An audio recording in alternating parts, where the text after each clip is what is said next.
उस आज्ञाकारी लड़की का रिश्ता नादान साबित हुआ, न केवल उनके सामाजिक स्तर में अंतर के कारण बल्कि इसलिए भी कि दोनों ने शुरू से ही इसे महज एक खेल समझा था।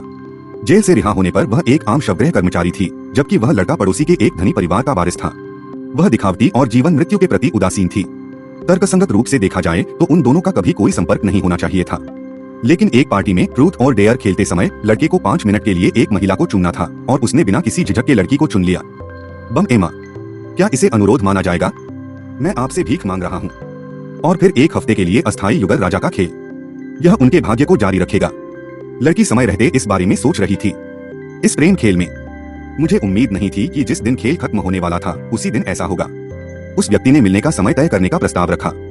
लड़की उत्साहित नहीं है, इसके बजाय उसने उसे शादी का प्रस्ताव दिया। एक ऐसा प्यार जिसे प्यार के बिना कभी नहीं देखा जा सकता। और इस तरह वह पहला आदमी साबित हुआ, एक प्रेमिका जिसे सार्वजनिक रूप से स्वीकार किया गया था।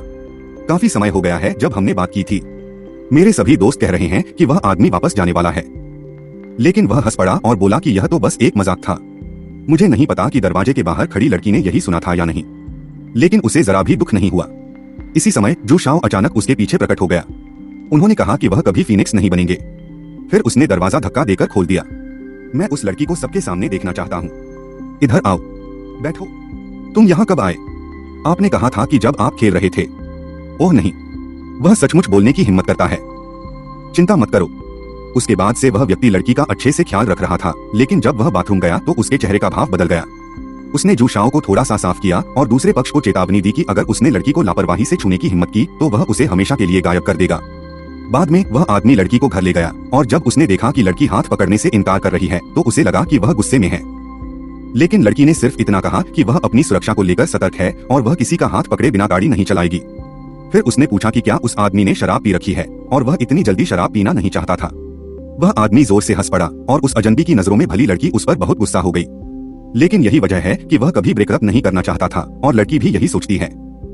उन्हें कभी उम्मीद नहीं थी कि यह रिश्ता खत्म होगा, इसलिए वह बस इस प्रक्रिया का तब तक आनंद लेना चाहते थे जब तक कि यह खत्म न हो जाए और वह बिना किसी झिझक के चले जाएंगे।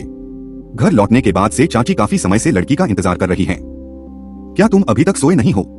मुझे आपसे पूछने दीजिए, क्या आपके और लिनजू के लिए एक साथ रहना वाकई असंभव है? तांग वांगशी वापस आ रहे हैं। वह इसी व्यक्ति से शादी करना चाहता है। ठीक है, क्योंकि आप दोनों मेरी बात पर विश्वास नहीं करते। फिर आपकी माँ ने आपको एक ब्लाइंड डेट से मिलवाया। आप उससे मिलने के लिए कह सकते हैं।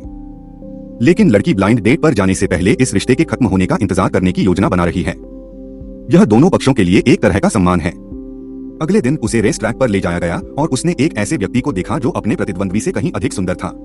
वह उत्तेजित होकर दूसरे व्यक्ति की बाहों में दौड़ पड़ी और चिल्लाकर बोली कि वह कितना सुंदर है।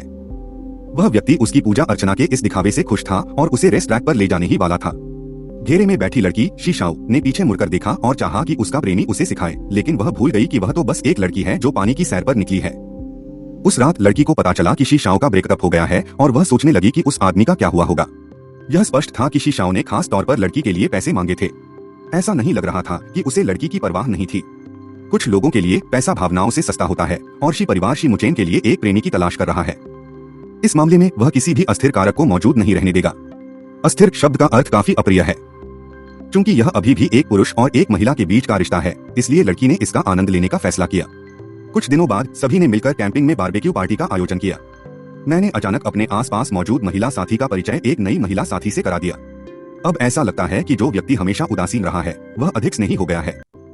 वहाँ हमेशा से सिर्फ एक ही लड़की रही है। जब सभी लोग राजा का खेल खेल रहे थे तभी उस व्यक्ति की पूर्व प्रेमिका मिस टैंग अचानक उनसे मिलने आ गई। दूसरा पक्ष एक मशहूर अभिनेता है, हालांकि उसका नाम सार्वजनिक नहीं किया गया है, लेकिन उसके करीबी लोग शायद उसे जानते होंगे। और झोंग शाओ, जिसे अच्छे इरादों की परवाह नहीं थी, ने जानबूझकर यह बताया कि मिस टांग का गला एक कीमती हार है।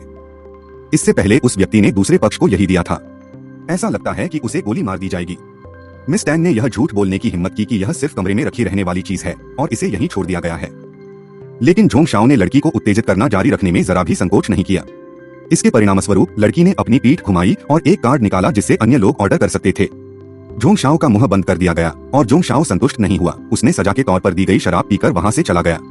लड़की को डर था कि मिस टैंग के साथ कोई दुर्घटना हो जाएगी, इसलिए वह उनके पीछे पीछे बाथरूम तक गई। अप्रत्याशित रूप से झोंग शाओ ऐसा करने के लिए मिस टांग के बाल पकड़ रहा था। पता चला कि उसे उस आदमी की मंगेतर मिस टाओ पर क्रश था, इसलिए वह उन सभी महिलाओं के साथ सहज नहीं हो पा रहा था जो पुरुषों के करीब थीं। सौभाग्य से लड़की समय पर आ गई और उसने सीधे शराब की बोतल से उसे बेहोश कर दिया।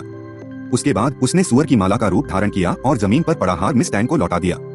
दरअसल यह चंद्रमा जोए का उपहार नहीं है।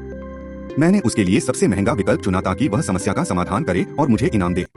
अच्छा विकल्प, मैं सबसे महंगा वाला ही चुनूंगा। और यह हार बहुत सुंदर है। यह आपके लिए बिल्कुल सही है। क्या आपको बिल्कुल